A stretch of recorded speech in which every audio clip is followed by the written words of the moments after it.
All right, this is Zach at FF Chalupa Batman. This is the Beyond the Analyst series for Triple Play Fantasy. I'm joined today by James Coe. He is part of DirecTV as a fantasy analyst, also a co-owner of Reception Perception. Thanks for joining us today, James. How are you doing? I'm doing great, man. How are you? I'm doing awesome. Basically, we're not talking about your fantasy takes today. We're trying to get to know you a little bit better, and just kind of see kind of your experience a little bit. Just share some thoughts. Like I said, we're in the off season now. Uh, we have plenty of time for fantasy takes later. So just That's right. trying to have some fun today. So thank you for joining us. We're It's gonna all start good, with man. I'm glad yeah, to be a part of it, honestly. awesome. We're gonna start with an easy question, just to kind of get the ball rolling. Did you play any sports growing up in any capacity? I played a little bit of football. I loved basketball growing up, but I actually broke my arm, like fractured it in like 15 different places, my freshman year, and so that kind of sort of knocked me out of high school entirely. You know what's funny? I was actually a huge band nerd. I played trombone, and I was actually pretty good at it, but no, my sports career got derailed early because I was in a cast for about 18 months, or I was in a cast for about, I don't know, 8 months and then had to rehab for like another year. So no sports for me, man. No worries. Totally get that. And it sounds like everything's obviously healed up by now, so that's great. So, Well, I am an old man by now. I'm like officially washed. So yes, everything is healed and good to go. you never know now. I mean, Tom Brady just retired at 44, True. and Yes, he very led true. the league in I think passing yards. So you never know. Uh, Yep. so obviously, sports didn't lead you into fantasy sports. So what got you kind of excited to do fantasy sports and put you in that path of your career? I was always a big sports fan growing up. And actually, the weird thing was, I was actually a bigger fan of the sports broadcasters than the actual athletes they covered. Like, I grew up listening to Vin Scully and Chick Hearn, and I loved Chris Berman growing up. And then, when I was, high school, college, like Stuart Scott. And all those guys. So yeah, no, I was a really big fan of sports broadcasters. And I just love sports in general, like football, basketball, baseball. It didn't really matter. Like if there was a score involved, like I was interested, so yeah, I've just been a big fan of sports in general. And then fantasy kind of sort of just, I don't know, is an extension of that, like I played a lot of fantasy baseball, basketball, football. And I remember my first fantasy league was actually in fantasy baseball. It was like a salary cap league. And this is back in 1996. I think it was 1996 was my first fantasy league. And then I did fantasy basketball shortly after that. And then fantasy football, I started in like 1999 or 1998 or something like that. So yeah, I've been playing for a while, man. That's awesome. And if I'm not mistaken, I believe you were at one point back in the day. You did radio. I believe you were a reporter, like not sports reporter, like an actual news reporter, but four-time Emmy winner. And then that journey has taken you through to I think NFL Network, and now you're at DirecTV. So um, I'm assuming all of that experience has kind of helped you to be able to do all the different things you do in fantasy when it comes to broadcasting and writing articles and all of those different avenues that you pursue. Yeah, no doubt. I think my background definitely has lent itself to being versatile. As you mentioned, I've written a bunch of articles, and that comes a lot from my journalism background. And I've been really lucky. I've been really blessed to be working in broadcast media for, I don't know, 15 years, But yeah, you talk about a pretty diverse skill set. I started my career. Here's the thing, guys. Like, it's not like when I was coming up, like fantasy football, like people played, but like to make a living off of it, especially like through media, like talking about it, that really wasn't a thing. Like I remember religiously reading fantasy football articles on Yahoo, but I wasn't really like a full time writer. I was more of a broadcast guy. And so I never really saw it that way. I actually came up in this industry wanting to be like Chris Berman. Like that's the thing that I really wanted to do, was to talk about football and just sports in general, and just be this witty, high energy sports broadcaster. And then so I kind of sort of honed my skills and brought that into fantasy football, and it's been a blessing for sure. That's awesome. And I think it honestly, I think you have a pretty unique background for a lot of fantasy analysts with all the different types of medium you've been a part of and your experience. I mean, I can't think of anybody else that says that they were a news reporter that's won multiple Emmys that's in the fantasy space. So I think that's really cool. And I don't Thanks, know if a lot man. of people Yeah, even know about it. it's true. It's not like I go around, broadcasting that. I mean, it's on my bios and everything because I am really proud Mm. of the fact that I won these awards. I won 2 journalism awards. I won multiple journalism awards, but I won 2 Emmys for my work in news. And like we're talking about like covering, bank robberies, murders, political discourse, the economy, whatever it might be. I won 2 Emmys. I won multiple other awards in journalism as well. And I think that kind of sort of like fact finding ability and also the ability to kind of sort of like take complex issues, because like this is what you got to understand about journalism. The reporters covering it, they do such an awesome job, or at least the goal is to do a great job in taking these complex ideas rather, and melting it all down into this like short, digestible form that everyone can consume without having done all the research themselves. Well, if that sounds like fantasy football, it is. It's like you're taking all these complex ideas, these complex numbers, all these different ingredients, you're putting them into a pot, cooking it all down, and then serving up something that's, again, digestible to just anyone picking up what they're reading or what they're watching. And so I do believe like that background has helped me a lot in terms of what I do in fantasy football. No, it's a great comparison between the two. And so our first interactions together was actually on Clubhouse. It's a throwback now, but that did happen about a year ago, the spring Right. of 2021. And you were sharing your experience as a minority in the broadcasting and fantasy sports space. You said that you did not have a broadcaster to look up to that looked like you when you were younger. So where do you think the fantasy industry is now in regards to diversity? Well, I think the fantasy space in particular, look, I love fantasy football. I love fantasy sports, obviously, but I don't think I'm saying anything groundbreaking here by saying this is an industry that is absolutely dominated by white males. There's very few faces of color. There's very few voices outside of white males talking about fantasy sports. And again, I get it. I'm not saying that the people who are doing it are bad. They're not. It's just that, golly, it would be nice to see a little bit of diversity in voices when we're talking about fantasy football. I mean, there's not that many people of color or women writing about fantasy sports, let alone being on TV or on the radio or, doing podcasts or YouTube, shows, talking about fantasy. So no, look, fantasy sports has a long way to go in that regard. So hopefully I'm like, a good example for people of color, and in particular Asian Americans who want to break into this space and talk about it in some kind of way. But, growing up, it's like, I saw Michael Kim, on ESPN, and he's like the godfather, and I grew up in LA. So Rob Fukuzaki was a local sports anchor here in the LA area. And those 2 guys that, I've actually met, and I shared my, love of what they do with them. So nothing but admiration for them. That being said, it's like, it's weird. Like when I look at like the guys that I really wanted to be like, I want to like I love pro wrestling, right? So like I wanted to be Jim Ross, right? Like I wanted to be Chris Berman. These are guys that were really high energy, right? And nothing against what Michael Kim does, but he's not that guy. He's very much a straight-laced, by the book sports anchor, and he's great at what he does.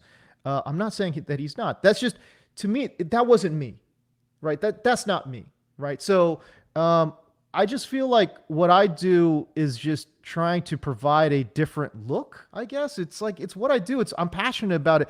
I mean, Jesus Christ. If you've seen any of my work, I am this, high energy guy, and I'm really passionate about whatever the hell it is that I'm talking about. And I'd like to think that's like kind of infectious, but it's just a different style of Asian American voice, right? And so, and I know a lot of people watching this are going to be white males thinking like, well, okay, well, cool, but it's like you have to understand like there's such a variety of white male personalities that you can follow. Whether you want, like the Mike Clays of the world, whether you want, the Matt Harmons of the world or whatever, it's like there's just so many. There's such a wide variety. It's like, gosh, it'd be great to see a wide variety of Asian American voices, of African American voices, of female voices, or whatever it might be. So that's just kind of sort of like how I kind of approach it. And yeah, like the fantasy industry does have a long way to go, but you know what else, man? Like I think they're open to it. I think the fantasy industry in general is open to it. So that gives me a lot of hope. I think at least from a Twitter community, if you will, is a little more grassroots level. I think there has been, it feels like a shift in more diversity, more voices of people of color, of women. But like you're saying, I think it also needs to come from the top of these large companies that are on TV where you see a lot more diversity, and let it trickle down as opposed to having to grow up, because it'll take a long time for it to come up, which is great that it's there, but I think it needs to start from the top too as well. And not to make light of any of that or be silly about it, but talking about your high energy, I think a great example, if anyone hasn't seen your YouTube videos or Fantasy Zone, your sketch videos, they're hilarious. So I just want to know if you had a favorite character that you've created so far. So I just kind of want to go through a list of a few of them for anyone that hasn't seen your shows yet. You have Batman, which is a reference to Batman. You have Fantasy Bob Ross, Co-Exotic, Sleeper King, Indiana Cones, Jimmy Summers, and Co Worthington are just a few of them. There's a ton of them. Did you have a favorite? I would say my favorite is probably the OG, and that's Jim Comer, right? Mad Fantasy. It's a playoff of Mad Money and Jim Cramer. He's the OG. He was the first like character that we had for Fantasy Zone. By the way, if you don't know about Fantasy Zone, I don't blame you. But it's a Red Zone style show where it's every Sunday on DirecTV channel 704. And we just show you every game, every highlight, just like Red Zone would do, every touchdown. But we just come in with a hardcore fantasy slant, So we just start talking about stats, what players are doing in terms of volume, air yards, targets, fantasy points accumulated, all those kind of things. So we talk about depth charts and all that stuff. So it's a great show. And if you've never seen it, golly, man, I really want to encourage people to see it. It is such a great show. And I just talk about it glowingly, not just because I'm on it, but truly my castmates and I, we really like working with each other, and it's a lot of fun. I think it is the most fun fantasy football show that you will have and you will find on TV. So no, it's a lot of fun. And listen, I love my former colleagues over at NFL Network. I really do. NFL Fantasy Live is a great show. Marcus Grant, Adam Rank, I consider them my friends, But this show it's like, man, we get to do whatever we want. And when I say that, that's true when you see some of these skits that I put together. It's like, holy hell. They give us the green light, man. So no, it's a lot of fun. But you talk about favorite characters. Jim Cramer's like the OG, and like I talk about that high energy, style. That's Jim Cramer, man. He just goes crazy. He goes off. He goes crazy. I think the writing that I'm able to do in those skits, I'm really proud of. I think I do a really good job with the writing in there, and it is super high energy, high pace. But here's the thing about all those skits, though. It's like I'm sneaking in vegetables because it's entertainment, yeah, but I promise you, there's going to be some advanced stats in there that you didn't know about that I'm going to sneak in and maybe you think about. You know what I mean? So I think my aim is equal parts entertainment and equal parts information. And I really strive for that. So I am really, really trying to dress up like some complicated information with all this window dressing. And you're going to learn despite yourself. You know what I'm saying? So that's kind of my approach to these skits, man. And I do have a lot of fun with them. No, I think you're crushing that for exactly that exact goal because they're very entertaining, but you're providing actionable info with stats that, like you talked about earlier, they're digestible. You're having fun watching you pretend to be Batman, and your coworkers pretend to be Joker, but you're doing it in a way that we're talking about fantasy football. Like Yep. it's fun, it's unique. It's not the same mundane, just boring. Like, all right, Right. you should pick up this guy because of this boring stat that who knows, who cares. So I really appreciate it. Like you said, I think a lot more people need to check it out. So if you're listening or watching this right now, after you're done, go ahead and check it out. You can find it on YouTube. All the sketches, as where I've watched a ton of them, they're hilarious. Um, so leading into that, we're talking about you creating content, and kind of your journey. But this fantasy sports space has been growing. It feels rapidly recently. There's a lot of new voices out there producing all sorts of different content on lots of different mediums, which is great for the space. Do you have at least like one piece of advice for anyone that is either thinking about creating content or maybe they just got started?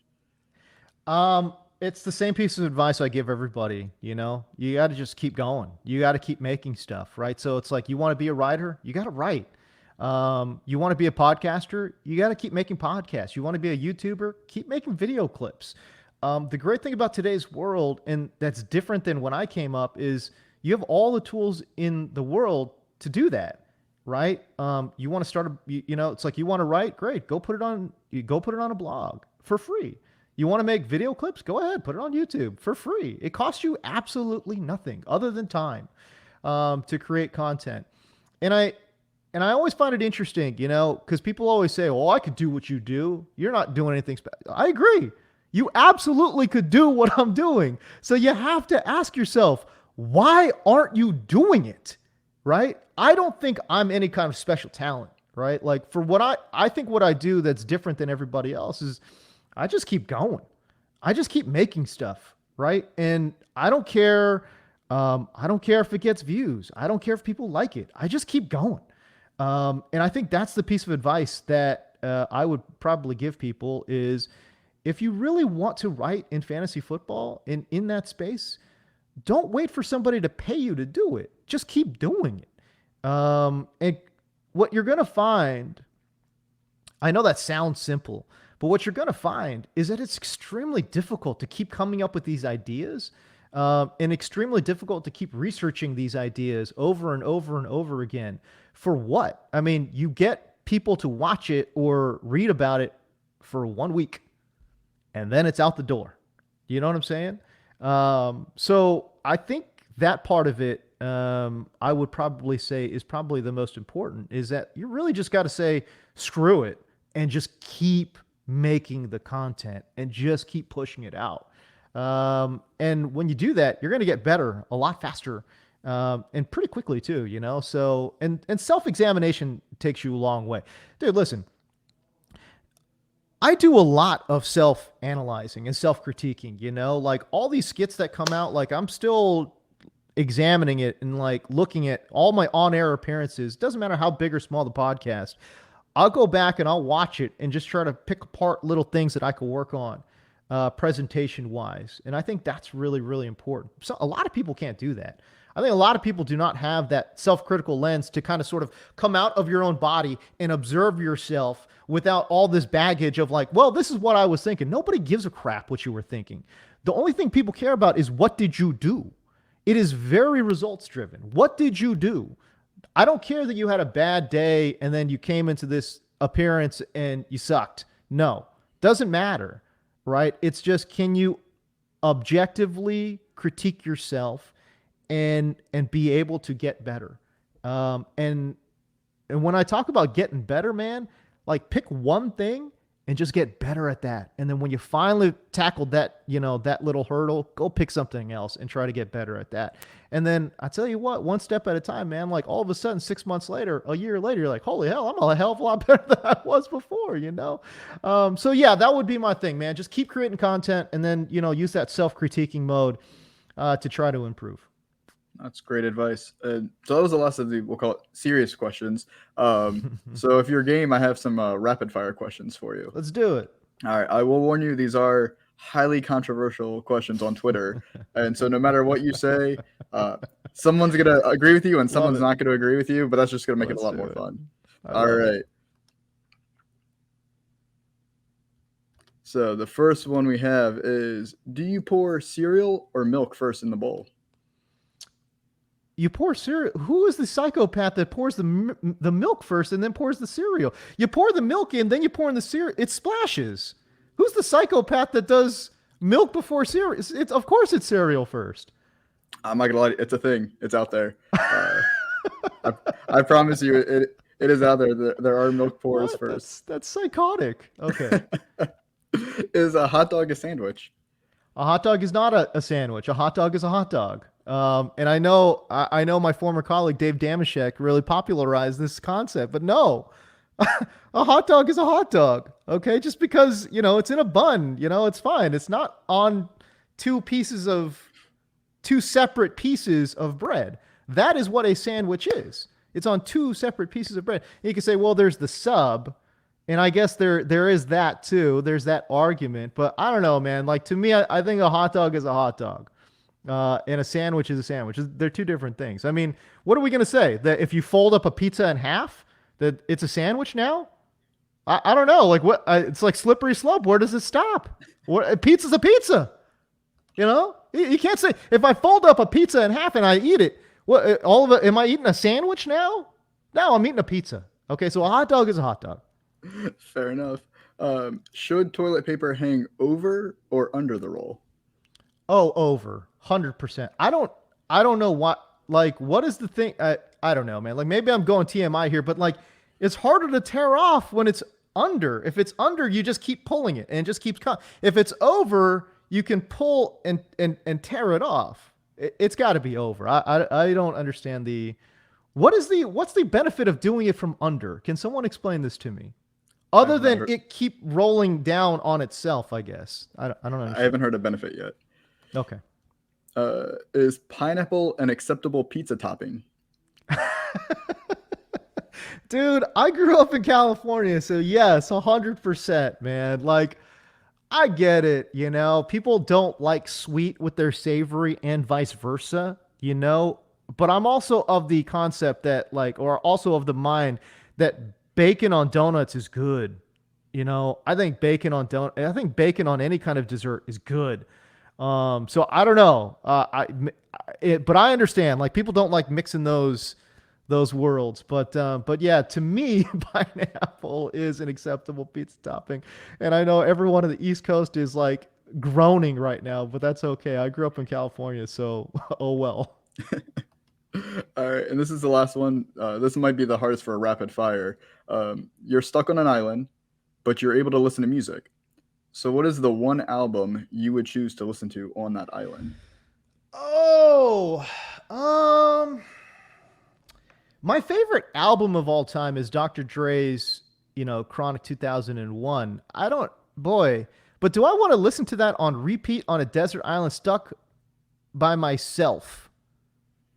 I don't know. I guess I don't have an acceptable secondary answer. So I guess that would be my answer if I had one album to go to. I love that album to death, and I still rock it. I still bump it. We're 20 plus years later, dude. You know how excited I am for the Super Bowl, bro? Like, let's go. So I guess that will be my answer.